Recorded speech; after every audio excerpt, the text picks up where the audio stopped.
Madali ang luto lang po ng ulam to, mga kaibigan. Pero kung hindi naman talaga kayang abutin ng ating pang-araw-araw na budget yung hipon na malalaking nilagay ko, pwede nyo pong lagyan ng katitik na baboy o kaya naman manok. Iprito nyo muna yung manok ha. Painit po tayo ng konting mantika. Ilagay na po natin tong talong. Nagmamadali akong hiwain tong talong at hindi ko na nilagyan ng asin at hindi ko na rin ilagay sa tubig. O ganito rin to ha. Isang malaking pechay. Alam niyo naman, ang talong, malakas pong kumain ng mantika yan. Tignan nyo, naubos na. So, dinagdagan ko palit ng katitik na mantika para hindi naman manikit. O, papakita ko muna sa inyo ha, malalaking hipon to. Mukha bang luto? Hindi po. Ang tawag dito, Argentinian shrimp. Babalatan ko po at huhugasan ko. Hilaw pa yan. Kaya lang kulay pula po ang hipon nila. 6 na minuto ko pong niluto itong ating talong. Luto na. Ilalagay ko na po itong ating hipon. Konting paminta, katitik na asin. Haluin po natin yan. Madaling maluto yung ating hipon ha. Malalaki po yung hipon. Sandali lang to.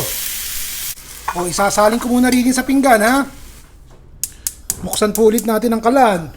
Kinain lahat nung talong yung mantika eh. Maglagay po ulit tayo ng 2 kutsarang mantika. Mainit pa yung kawali ha. Gisa na po tayo ng sibuyas. Bawang.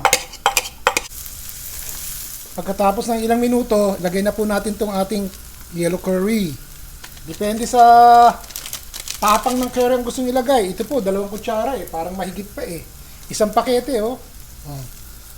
Sige po. Pambalanse. Katitik na asukal. Kung ayaw nyo, okay lang. Buhusan po natin ng isang latang gata.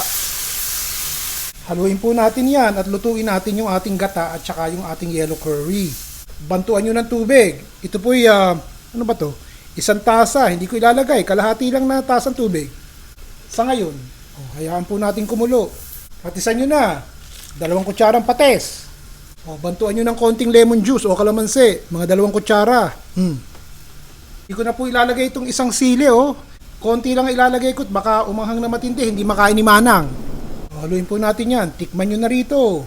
Dapat yan, may konting alat, konting asim, na may konting tamis. Siyempre creamy dahil galing sa isang latang gataba naman ang lagay ko dito Pag hindi nagkaigi yan, sige, pakuluin po natin. Hindi ko po itatapon itong pinagbalatan. Gagawa po tayo ng kaldo ng palabok sa ibang araw.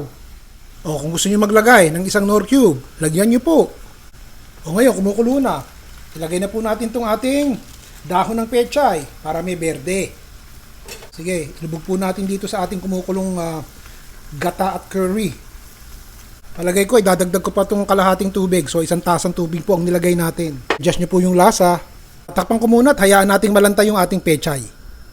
Ngayon, pagkatapos ng 1 minuto, kumukulo na, di po ba? Bago nyo hanguin, ilagay na po natin itong...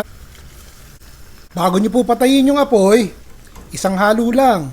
Madali ang luto lang po ng ulam to, mga kaibigan. Pero kung hindi naman talaga kayang abutin ng ating pang-araw-araw na budget yung hipon na malalaking nilagay ko, pwede nyo pong lagyan ng katitik na baboy o kaya naman manok. Iprito nyo muna yung manok ha. Ang mahalaga po, huwag nyong tatanggalin yung ating talong at saka yung ating pechay na may gata.